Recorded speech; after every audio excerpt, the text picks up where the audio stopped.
Nous sommes dans un beau projet qui s'appelle la République française. Nous nous sommes battus, nous avons fait des révolutions pour en arriver là.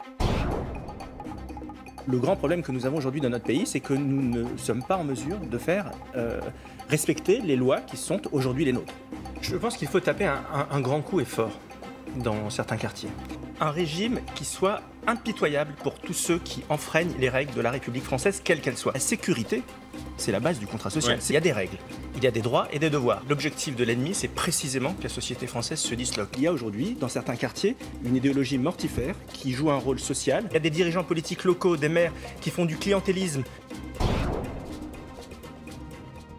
La seule solution que nous avons, c'est de recréer en France, partout en France, dans nos quartiers, dans nos régions, une envie de France. Eh bien, il nous appartient à nous, la République française, de redonner envie de France. Il n'y a plus aujourd'hui de récit national français qui donne envie et qui donne envie à tout le monde de faire partie d'une aventure collective.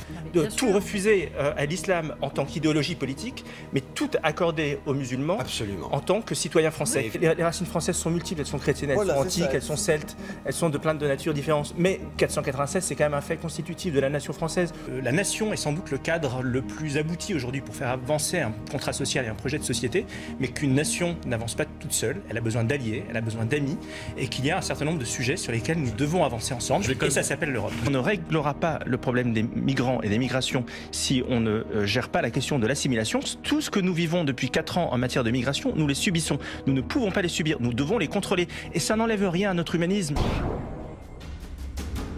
Je crois que notre pays a besoin que ça bouge. Je suis en effet dans une position assez particulière sur ce plateau puisque je fais partie de je suis celui qui pense que Emmanuel Macron ne va pas suffisamment loin et ne va pas suffisamment vite.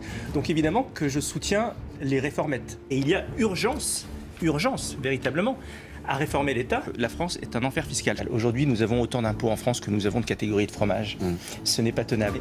Que va-t-il faire pour gérer cette question de la dette publique? C'est un sujet essentiel parce que c'est notre souveraineté. C'est une épée de Damoclès que nous avons sur la tête et que nous allons le payer un jour. Avec une équation telle que celle-ci, vous ne réussirez rien.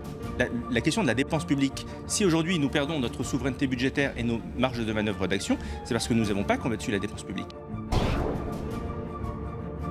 La France, des petites villes, des villages, des grandes banlieues, qui est extrêmement abandonnée. La misère dans le quotidien, elle est, et en particulier dans ces petites villes rurales, elle se voit moins, mais je peux vous dire qu'elle est là et elle est bien présente. La révolution technologique qui est devant nous, qui fait que 80% des métiers qui seront les nôtres en 2030 n'existent pas encore aujourd'hui. Je voudrais parler d'une technologie qui est très peu connue du grand public, qui est en expérimentation aux États-Unis, ça s'appelle Hyperloop.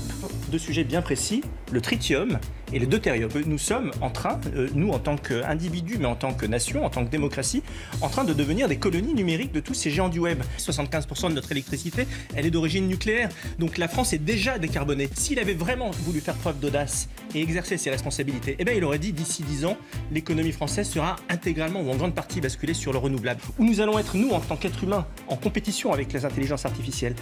Et donc fondamentalement, l'impôt ne devrait plus du tout peser sur le travail. Les racines, elles sont historiques, elles sont culturelles, elles sont dans le terroir et si on veut aller loin, il faut savoir d'où on vient. L'engagement politique aujourd'hui, ça doit être justement de pouvoir faire le lien entre les racines et ce que nous allons devenir, en gros, pour reprendre l'expression célèbre, des racines et des ailes.